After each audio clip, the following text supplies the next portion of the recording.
Thank you so much for joining us today, Lisa. It's so fun to see you. So tell me what you're up to right now. It is so great to see you too, Clary, one of my favorite people in the world and the most stylish. So, what I'm up to right now, I'm in pre-production for 12th Night, which we cast together, and we go into rehearsal on May 2nd. But before that, I'm producing a festival out at People's Light Theater, which is outside of Philly. I'm an associate producer there, and we're bringing together, I wanted to create a new works lab that would bring together multi-hyphenate artists and directors and actors who want to develop work in addition to playwrights. Playwrights have a lot of opportunities, but I think the field is shifting right now. We're seeing a lot more multi-hyphenate artists out there. So we're bringing Daphne Rubin Vega. She's doing a memoir piece.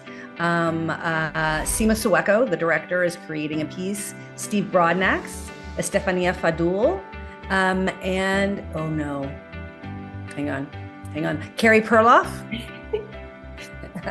and Lisa Ramirez. Anyway, and then we have actors like Ellen McLaughlin, David Strathairn, Arturo Luis Soria. I mean, we have an amazing crew of people descending in Malvern, Pennsylvania on Monday. So that's where my head is right now.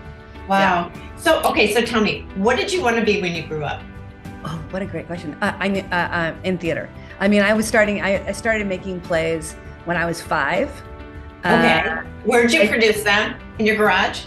So the first thing I made was a puppet show made with paper bag puppets, and I sold tickets in my neighborhood for 10 cents a piece. I went door to door selling tickets. I was thrilled because everybody bought one. So I was like, oh my God, we're going to have a great house. But that same day, the March of Dimes kid was doing his rounds. So my mother made me give all my dimes to the March of Dimes kid. And then only 2 people showed up, the kids. Kids showed up. And I was like, cool, where's the house? They all bought tickets. So that was my first endeavor. And then I happened to be blessed with a very, very talented sister. So when my little sister was born, I would say, run over there, fall down, get up and say, what's up, doc? And she would do it very well. And then I learned that I could get my very busy father to sit down if I did a play. So I started organizing my cousins. Every time there was a family reunion, I started organizing my cousins. I just started making shows basically to get attention from my dad.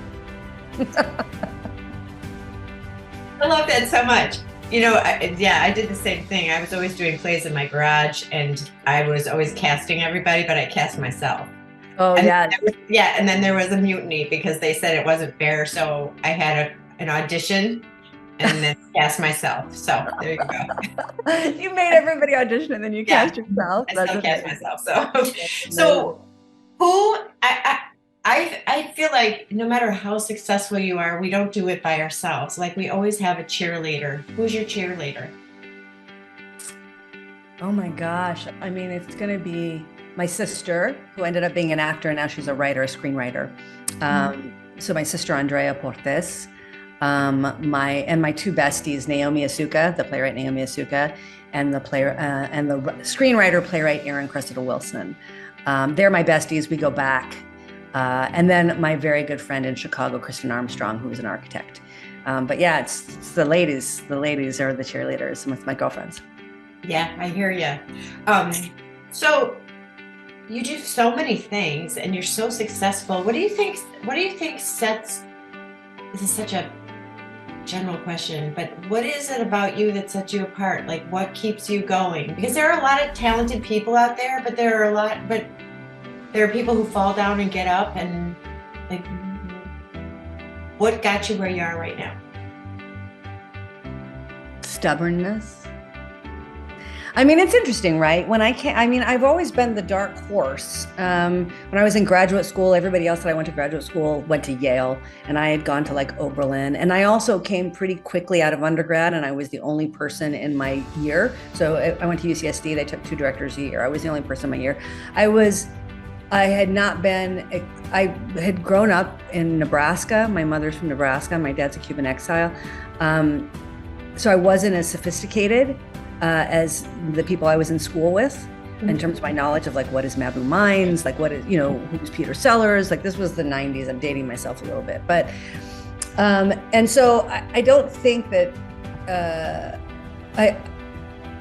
so in that circumstance, also as somebody who is petite, Latina, Yeah, petite and Latino. Let me just say, like, I think I've always been like somebody that people. I would just say, I've been kind of the dark horse, and so I've just spent my entire life going, yeah, you don't know who you've been messing with, the wrong human. You don't know who you're dealing with. You know what I mean? So where do you get that? Where does that come from? Oh, that's a great question. I think it comes from my dad, to be honest. My father is a world-renowned sociologist. He was Cuban exile, came over when he was 15 with his violin and his suitcase by himself to Miami. And his family eventually came over, but he was in the country by himself when he was a teenager. And he moved from that all the way up to being a Princeton sociologist. And the motto in my family is Ad Alta. It's on our family crest. Which is probably purchased, that family crest. It doesn't go back. I don't know where they got it. But anyway, it says Ad Alta, which means ever higher. And we're all like that. My sister is a very successful screenwriter. My brother is an incredibly successful business owner. There's just this, it's kind of great, but it's also like if you show up at my house for dinner and you can't talk about your accomplishments, you kind of get like booted. so it's a little bit pathological. You don't get any dessert. You don't find it out. Yeah. So it's a little pathological, but I think that like there was always the sense that, you know, my dad came here, my family came here, we had to make something of ourselves, you know. Right. And I chose theater, which much to the chagrin of my father. I remember, and this was like 1999. I'll just tell this story briefly. He says to me, I'm going to do his accent, Lisa, there is more money in this country than you can possibly imagine. There is more money in this country than you can possibly imagine. And you, by your choice of profession, have forfeited your access to it. I was like, oh.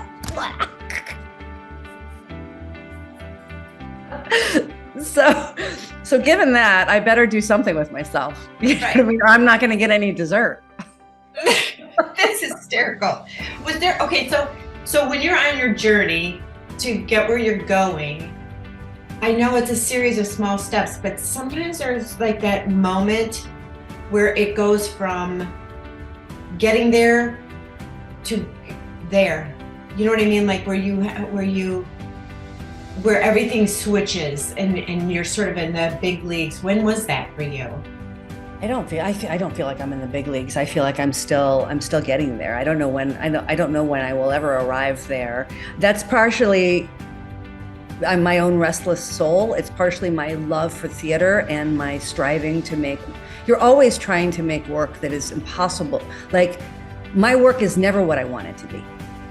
You know, I look at my work and I'm like, okay, that part, that 2 minutes, I'm for that 2 minutes, but the rest, God, you know, so I'm constantly dissatisfied with my work, and not in terms of like, I want to win a Tony. I just mean my own artistic work. I totally understand that. And you're so just always propelled to do better. Yeah. And I mean, I guess I've been very blessed in that, you know, directors don't, you know, we don't audition, we don't write scripts in our rooms. We don't have we have to practice in public. We practice in public. And if you don't have the opportunity to direct, you don't get to practice and grow. So I'm very blessed that I have continued opportunities to direct and therefore to help grow in my work. But I will say there were people along the way who boosted me. Amelia Cacciaparo at Theater Communications Group has been a hero, she's a godmother, fairy godmother. Martha Levy, the late Martha Levy, scooped me up really early when I first moved to Chicago and was a mentor. And it's those folks that kind of, it's like your girlfriends have your back always, but then there's angels and godmothers along the way that give you a boost. Right, for sure. I don't mean a boost like into the field, I mean mentorship. Just so important in this field. And so when another young woman director calls me up and says, can we have coffee? I always say yes, even if I'm crazy busy. I just remember Martha, because Martha she answered every email, every text, every phone call. Well, it's just back to my point. We don't do this alone. No, we don't. I mean, we just do not, nobody does it alone. That's right. It's always with a hand. So, Tell me, what project are you most proud of so far? Oh, that's like asking me to pick my favorite child, because I'm proud of different things in different pieces. Mhm. You know,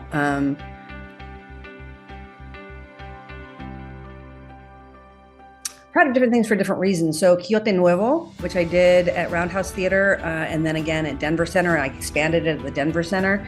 It just got picked up for a triple co-production at South Coast Rep, Seattle Rep, and Portland Stage next season. That production, I'm proud of because it's huge. Octavio Solis wrote a huge epic piece set in Texas. And this production has Herbert Siguenza of Culture Clash as Quixote, and he's brilliant. And then it has live music, it has singing, it has puppets, it has trapdoors. It's a theatrical extravaganza, and I'm proud of it because I always, you know, in addition to being a kind of an exile's daughter who was making theater to try to make sense of her world and also get her dad's attention, my stepdad ran the Civic Auditorium in Lincoln, Nebraska. So I would go see rock concerts from really early. And I have a sense of scale. And so Quixote Nuevo has like the scale that I love to work in. And so I'm proud of that production. I'm also really proud of a production I did at Glass Menagerie for Cal Shakes, because I cast Karen Aldridge as Amanda, you know, Karen, and a beautiful actor named Sean San Jose as Tom, and a lovely young woman with cerebral palsy named Phoebe Fico as Laura, and Raphael Jordan, who played the gentleman caller. But this is a cast, it was an Afro-Latinx cast. And I'm proud of that production because I think when you get new eyes on classical texts, it kind of it brings them to kind of a bracing life. What I mean is that we know the story of Glass Menagerie, but when you see Amanda, who in this production had been a Black debutante in the South, who's now moved up to St. Louis by her husband who abandoned her and now has 2 kids of color, one of whom has a disability, you really see what she's fighting, like what she's up against. Mm-hmm. Sometimes we see Amanda and we're like, oh my God, Amanda, you're driving us crazy. But when you see Karen Aldridge play Amanda in those circumstances in St. Louis in the 1930s, you go, wow, her optimism, her will is profound. Mm-hmm. So I'm proud of that production. So I think those are the first 2 that come to mind. Well, I'm sorry I missed them both. Well, you can't fly all around. No, well, I can. Okay. Well, come to St. Louis to see the 12th night. I absolutely will. Okay, last question for you. What do you want your legacy to be?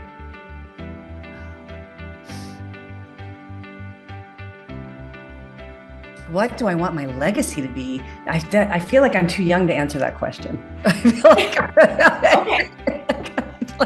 no, I mean, I just feel like there's so much ahead. I mean, I hope that if somebody talks about me after I've left this earth, and you never know when that's going to be, again, the late Martha Lavey, you never know when that's going to be. I hope that people will remember me for being a generous mentor, somebody who opened doors for a lot of other people, particularly women and folks of color. And somebody whose own path let other people like me know that they could direct huge productions with puppets and music all over the country. For 10 cents a ticket. No. So those puppets came back, see? They came back. That's right. They came back. But then actually people did buy tickets yes. And they came. Thank you so much, Lisa. It's so fun to see you and talk to you.